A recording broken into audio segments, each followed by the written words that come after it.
अस्सलाम वालेकुम फ्रेंड्स, मेरा नाम हमज़ा ख़ान है और आप देख रहे हैं मल्टी इलेक्ट्रिकल टेक्नोलॉजी।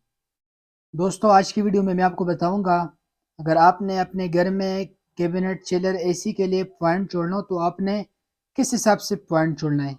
मतलब जो जो होल होते हैं उसको आपने नीचे से कितना इंच ऊपर छोड़ना है और आपने दीवार से कितना इंच साइड पे छोड़ना है।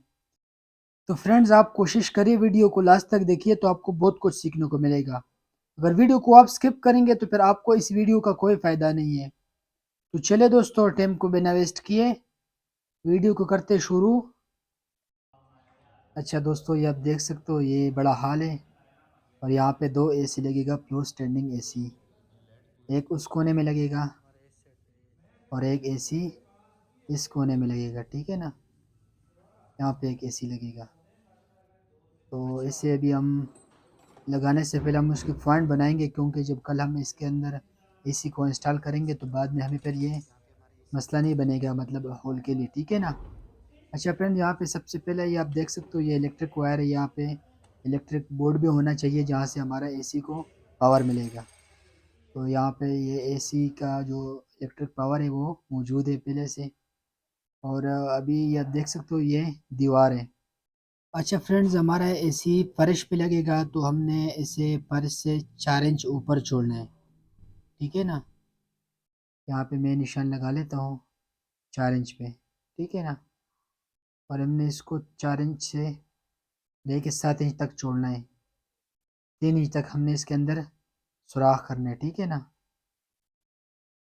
यहाँ से लेके यहाँ तक ये 3 इंच जगह होना चाहिए। मैं इसे थोड़ा सा जूम कर लेता हूँ। ये आप देख सकते हो, ये 3 इंच जगह है, सॉरी 4 इंच है। 4 इंच से लेके 7 इंच तक ये आप देख सकते हो। ये इसके ऊपर मैं 3 इंच लिख लेता हूँ। यहाँ पे हमारा 3 इंच का होल आएगा, ठीक है ना, इनके दरमियान। अच्छा, इसको हमने दीवार पे कितना इंच छोड़ना है, दीवार से जो साइड है हमने इसको कितना छोड़ना है, ये आप देख सकते हो। यहाँ पे ये निश बना हुआ है, डिज़ाइन। तो इसके लिए हमने 1.5 इंच को छोड़ लेना है, क्योंकि हमारा एसी इसके साथ लगेगा। हमारा जो कैबिनेट एसी वो इसके साथ ही लगेगा। तो हम 1.5 इंच जगह को छोड़ लेते हैं और ये 1.5 इंच से इस साइड पे हम ले लेंगे। 1.5 इंच से जो इस साइड पे हमने लेना हो तो हमने इसको 4 इंच से लेके 7 इंच तक लेंगे, ठीक है फ्रेंड्स। जैसे हमने नीचे लिया उसी तरह हमने ऊपर भी लेना है, साइड से 4 इंच से लेके 7 इंच तक मैंने निशान लगा दिया। और इसे अभी मैं नीचे ले जाता हूँ, ताकि हमारा जो यहाँ पे होल आएगा वो सही आ जाए, वो आउट ना हो। तो यहाँ पे मैंने मार्किंग कर दिया और यहाँ पे मैं लिख लेता हूँ, निशान लगा लेता हूँ ताकि हमें पता हो। तो यहाँ पे मैं भी निशान लगा लेता हूँ, बल्कि नीचे से काटेंगे इससे थोड़ा सा मैं ऊपर लगा लेता हूँ, क्योंकि नीचे से स्कार्टिंग टूट जाएगा। कोई इशू नहीं है दोस्तों, इसको आप 1 इंच आपके पास जगह है, आप इसको ऊपर नीचे कर सकते हो। 1 इंच तक कोई मसला नहीं है, ठीक है ना। अच्छा, हमारा जो एसी है वो इस साइड पे लगेगा, ठीक है फ्रेंड्स। हमारा एसी मतलब हमारा जो एसी का फ्रंट है वो इस साइड पे होगा, तो आपने उसको लेफ्ट साइड पे छोड़ना है पॉइंट, ठीक है ना। हमारा एसी का फ्रंट इस साइड पे होगा तो हम इसको लेफ्ट साइड पे छोड़ेंगे, ठीक है फ्रेंड्स, क्योंकि उनका जो होल के लिए जो जगह होती है वो लेफ्ट साइड पे होता है। तो हमने यहाँ पे निशान लगा दिया और यहाँ पे भी हम यहाँ पे कटाई कर देंगे और दीवार से हम इसको साइड पे कर देंगे। ये आप देख सकते हो, इसके लिए मैंने 1.5 इंच जगह को छोड़ दिया। यहाँ पे हमारा बॉर्डर आ रहा है, ठीक है ना, क्योंकि कल हमारा एसी लगेगा तो ये बॉर्डर ऐसी बात है वो दीवार के साथ ही लगता है। तो मैं इसको यहाँ से साइड से मैंने 3 इंच ले लिया। अगर आपके घर में ये बॉर्डर नहीं है तो आप फिर कोने से भी ले सकते हो, कोई इशू नहीं है, लेकिन आप कोशिश करिए कि 1 इंच जगह को छोड़ दिया करें कोने के साथ, ठीक है फ्रेंड्स। 1 इंच 1.5 इंच तक इसके अंदर गैप होता है, कोई इशू नहीं है। अगर आपसे ऊपर हो जाए, सेट पे हो जाए तो कोई मसला नहीं है।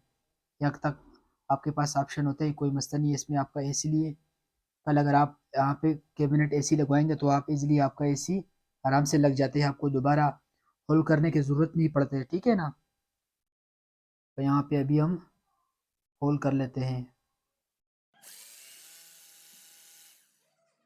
और उसके बाद भी मैं आपको ड्रेनिंग के बारे में बताता हूँ। अच्छा फ्रेंड्स, यहाँ पे हमने होल कर दिया, ये आप देख सकते हो। और इसके हिसाब से हमने पाइप को काट देना है।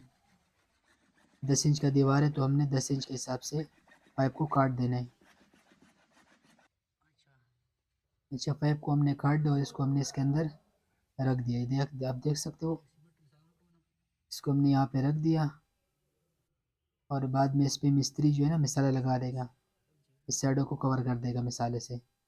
अच्छा फ्रेंड्स, ये ड्रेन पाइप हमने इसके लिए डालना है। तो ये आप देख सकते हो, ये यूपीवीसी का पाइप है। तो इसको हम पीछे से बैक साइड पे छोड़ लेते हैं और इसको हम काट लेते हैं। जितना हमें ज़रूरत है वो हम इसमें से काट देंगे। तो यहाँ पे अभी हम सॉल्यूशन लगा के इसको प्रॉपर तरीके से बिठा देंगे, ताकि कल हमारा जो एसी का पानी जाएगा वो सीधा ही जाएगा, ठीक है ना। वो जो हमने होल कर दिया उसके अंदर ड्रेन पाइप भी बाहर की तरफ आएगा। और दोस्तों, आप कोशिश क्या करें कि इसके लिए यूपीवीसी का पाइप डाल दिया करें, क्योंकि कुछ लोग ये गलती करते हैं कि इसके लिए इलेक्ट्रिक का जो पाइप है वो डाल लेते हैं, लेकिन वो डालना नहीं चाहिए क्योंकि वो कुछ अर्से के बाद गल जाता है। तो यह इसका अपना पाइप है यूपीवीसी का, जो पानी के लिए यूज़ होता है। तो आप कोशिश क्या करें कि यूपीवीसी को डाल दिया करें, क्योंकि ये तो लाइफ टाइम चलने वाला चीज़ है। तो जाहिर सी बात है, जब आप इलेक्ट्रिक वाला पाइप डालेंगे तो वो कुछ अर्से के बाद गल जाता है पानी की वजह से, ठीक है ना। क्योंकि वो पानी के लिए नहीं बना होता है, वो बना होता है बिजली की तारों के लिए। तो ये जो ड्रेन पाइप है ये बना हुआ है पानी के लिए, तो हम इसको पानी के लिए यूज़ करेंगे, ठीक है फ्रेंड्स। तो इसके ऊपर हमने अच्छी तरीके से सोल्यूशन को लगवा लेने ताकि वो लीक ना हो। तो इसके ऊपर हमने सोल्यूशन को लगा दिया और इसको हम अभी हमने जरी लगाई है नीचे, आप देख सकते हो। इसके अंदर हम इसको बिठा देंगे और थोड़ा सा इसको हम स्लोप दे देंगे ताकि पानी बाहर निकल जाए। और इसके ऊपर हमने एंड कैप भी लगा दिया ताकि कचरा वगैरह ना जाए। पाइप को मैंने थोड़ा सा लंबा छोड़ दिया, बाद में हम इसको यहाँ से काट लेते हैं। यहाँ पे दोस्तों हमारा काम कंप्लीट हो गया। दोस्तों, इसके ऊपर ऑलरेडी मैं वीडियो बना चुका हूँ। ये जो ऊपर वीडियो चल रही है इसको आप देख सकते हो कि आप अंडरग्राउंड पाइपिंग कैसे कर सकते हो। उम्मीद है दोस्तों आपको वीडियो की समझ आ गई होंगी। किसी भी दोस्तों का जहन में सवाल हो तो हमसे कमेंट बॉक्स में पूछ सकते हो। हमजा भाई को दे इजाज़त, दुआ में याद रख के। अल्लाह हाफिज़।